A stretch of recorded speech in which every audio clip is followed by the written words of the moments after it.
Welcome to Daily Office Devotions. I'm Reggie Kidd, and every Monday through Friday, I offer devotional observations on some portion of that day's readings for morning prayer in the Book of Common Prayer. I'm very glad to be with you this Wednesday following the 9th Sunday after Pentecost.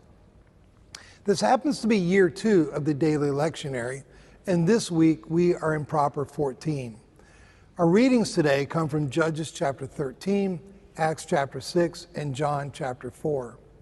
Judges and John introduces us to two big sinners, Samson and the celebrated Samaritan woman at the well. Two big sinners through whom God advances his great redeeming story in magnificent ways. One good reason for staying in the biblical story is its power to inject wonder into life's downward spiraling. God shows up when things seem most out of control and says, I've got this. I've got you. Right now, for us, perhaps it's global pandemic, destructive rage in the street, self-serving public servants, a generation that may or may not get a decent education.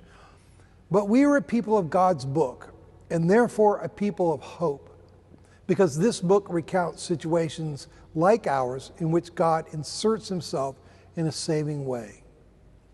Wonder for Samson's parents. For 40 years, Israelites have been given into the hands of the Philistines, Judges chapter 13, verse 1. Out of nowhere, Manoah and his barren wife receive word from on high that they will have a son whom they are to dedicate to the Lord, and who shall begin to deliver Israel from the hand of the Philistines, Judges chapter 13, verse 5. Their wonder is palpable.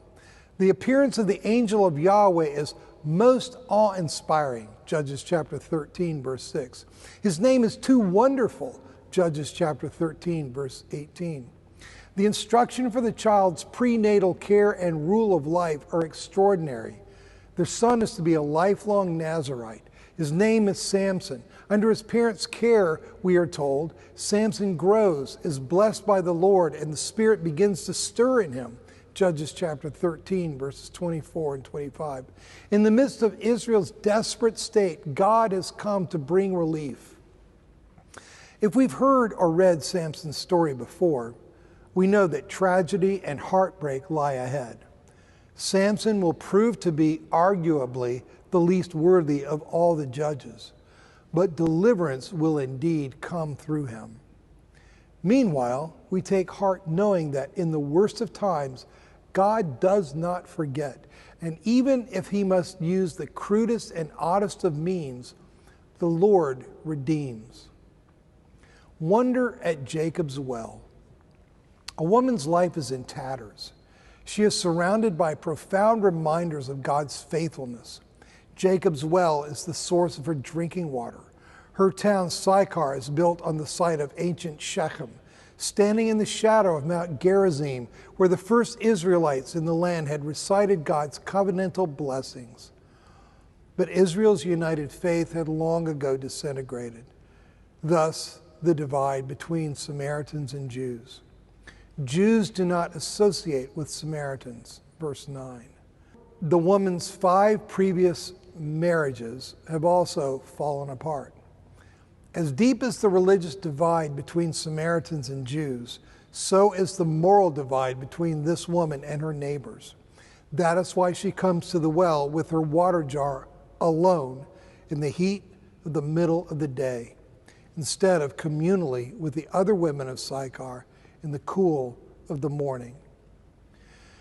It turns out that a divine appointment awaits the celebrated woman at the well, because Jesus had to go through Samaria, John chapter 4, verse 4, to return to Galilee. And what has brought the two of them together on this day at Jacob's well is this wonder-working conversation. Jesus starts the conversation as though it's simply about obtaining drinking water for himself.